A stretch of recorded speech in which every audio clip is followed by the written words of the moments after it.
Hi. So I'm making this video because it's kind of come to my attention recently.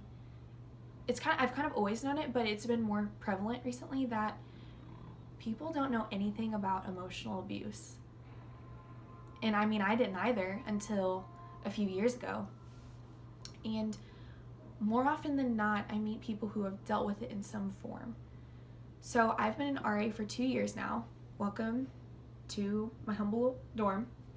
And my first year, so last year, I had 48 girls on my floor. And through talking to them, I got to know all of them above or below surface level. I don't know. I got to know them on a deeper level than surface level. And I can confidently say that no more than 3 to 5 girls on that floor did not suffer from some type of emotional abuse in some point in their life. So that means that close to 45 girls did. They had dealt with emotional abuse or were in an abusive relationship right then when I was talking to them, and they didn't even know. They had no idea it was abusive. And I'm looking at this like, obviously this is abusive. What do you mean?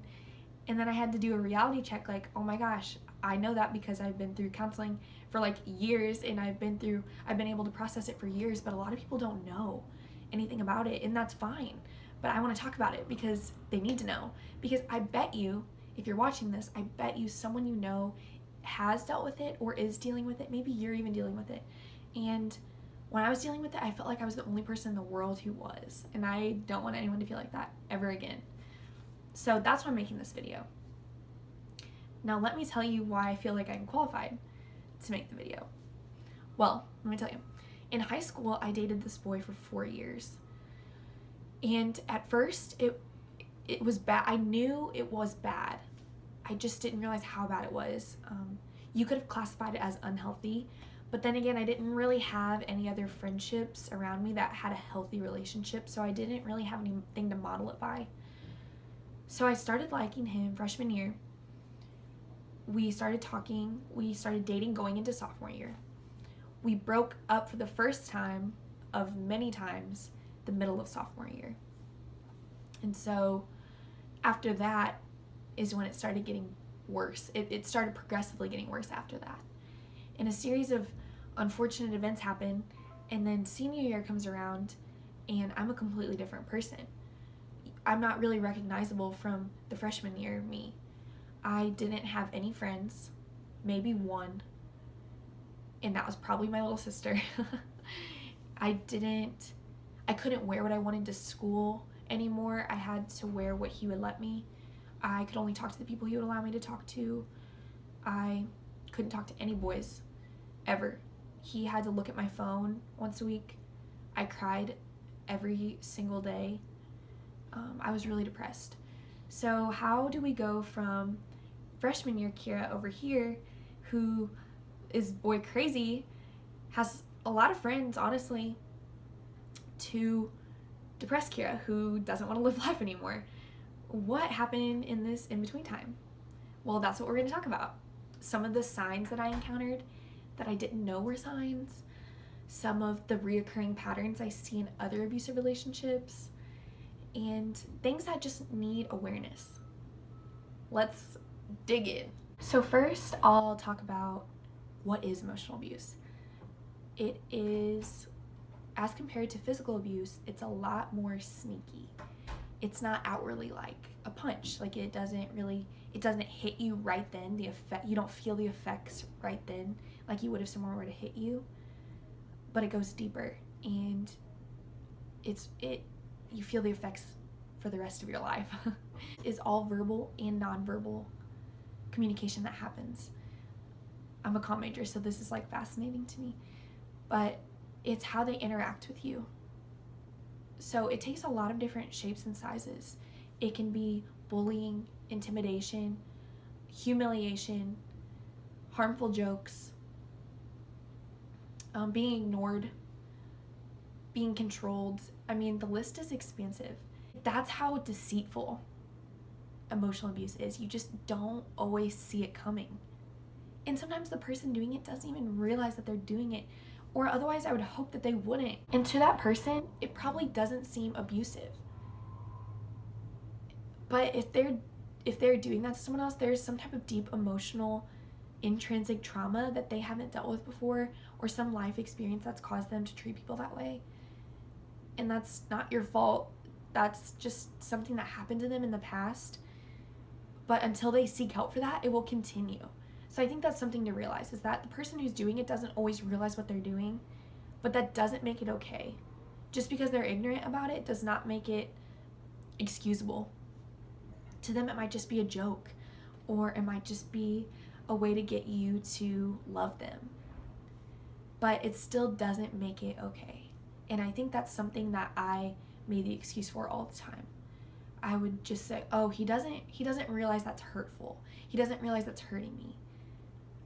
But it's not your job to make excuses for them, if that makes sense. So I'm gonna kind of talk about some of the signs that happen with emotional abuse, and one of them that I see all the time, I dealt with it a lot,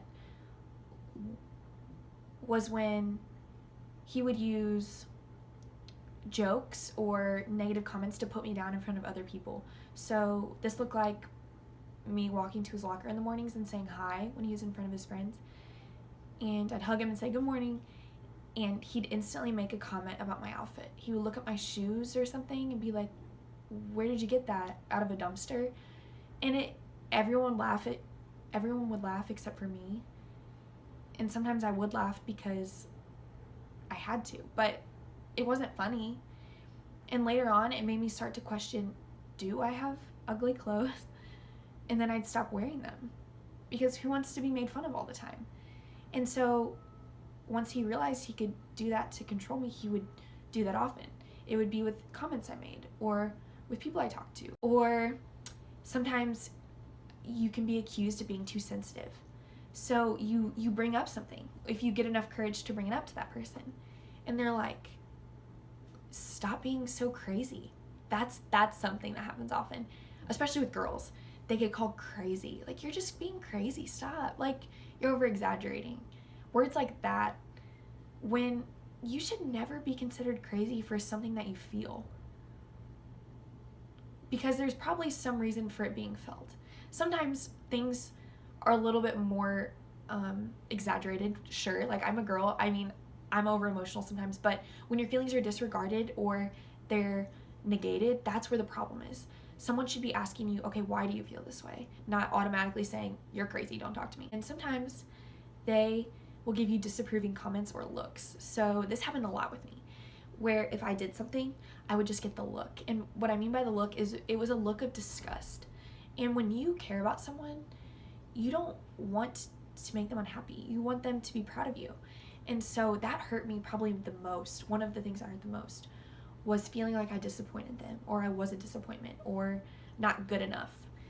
And so that's something that people who emotionally abuse other people do, is that they want that control. It's basically all about control for them. Even if they won't admit it, they want to feel like they're controlling the other person, their emotions, their actions, and how they live their life. And so they do that through disapproving comments or looks, just showing you in subtle ways, hey, don't do that. If you want me to care about you, don't do that. Something else that is kind of something you wouldn't necessarily expect, but they can't laugh at themselves for anything. Sure, they can make harmful comments to everyone else, but they can't actually laugh at themselves about anything. So if I were to give a joke back to him, like make a comment back about his shoes or something, he would get mad and he would walk away. He would be like, why would you say that to me? That's so rude. But it's like, didn't you just say that exact same thing to me? Another thing they do is they make excuses.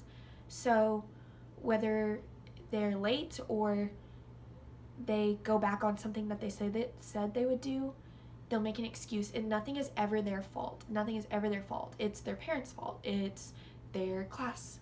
It's their teacher. It's anything. It's their friends. It's never, ever, ever their fault. They can never own up to it because they're always in the right. Kind of a form of like punishment from someone who's abusive is that they will disengage from you and they'll use neglect as kind of a form of punishment. So when I did something that he wouldn't like, he would pull away from me. He wouldn't text me for days. He would ignore me when I was talking to him, and he would just walk away. And this played one of the biggest side effects in my life, neglected. And I know that doesn't seem that crazy right off the bat, but when stuff like this constantly happens, it like builds up on each other, it builds up on itself. It's never just one action. It's that action 100 times that causes a problem. And so I never felt like I was a person. I was always just kind of an extension of him. My plans didn't matter. If he had plans for us, I was his item, so I went along with his plans. I dressed how he wanted me to because he would make jokes about my outfits, so eventually I was tired of hearing it, so I would just do what he wanted. He worked me down, like he beat me into the ground. And that's how it works. Emotional abuse isn't just a one-time thing, like I said. It's months, it's weeks, it's going through the same type of abuse, only in different ways. And all of these things I've listed all eventually became part of my identity. It wasn't the outward action that was necessarily that bad. It was bad. But it was the subtle occurrences that were happening in my heart and in my mind where it made it a part of who I was for years later even. Like, I felt like I wasn't worth anything because of that. Or I felt like I didn't deserve someone's time. I didn't deserve someone's affection. I was crazy, so I really needed to keep my feelings to myself, so I didn't push someone else away. I had to get affirmation from other people because I didn't feel like my opinion was good enough or right. I mean, the list goes on with all of these things that I had because of these little actions that added up. And so this last sign I'm going to talk about was probably the most prominent and outward sign. The other ones were kind of more like devious. But I feel like this one's a really big red flag. Not that any of these other ones aren't red flags, but this one maybe screams, get out now, even though I didn't when I was experiencing it. So at first, he would make comments like this: I can't live without you. You mean everything to me. If I didn't have you, what would I have? And at the time, I'm like, oh my gosh, he loves me so much. He loves me more than anything. And it's like, as girls, that's all we want to think. That's all we want to feel. We want to feel like we're needed and we're wanted and we're everything. But there are ways to make girls feel that way without it being true. Like, I can feel cared about by someone and feel like I mean so much to them without feeling like I am literally their everything. Does that make sense? And that's the healthy way of going about it, is feeling important and cherished and loved and valued without feeling like that other person's world is revolving around me. And so he made comments like that. And then once I started kind of seeing through it and I would kind of pull back from him, he would make more bold comments like, I'm gonna kill myself. Some people do mean it. They do mean that they will kill themselves because they're that emotionally troubled. And if that's something you're experiencing, you need to get out right now. You need to go seek help. You need to go to your friend or your mom or your dad or a counselor, better yet. Actually, best of yet, God, am I right? But you need to go to someone right now and you need to tell them what's going on, because you don't know if they're serious. If they're even saying it to you like that, to some degree they are serious. Like, they are that emotionally hurt where they could do that. So go get help right now. But I know that's hard because I was in it and I didn't listen to the advice I'm giving the camera right now. I didn't listen and I wish I would have. So please listen to what I'm saying from personal experience and hundreds of dollars of counseling.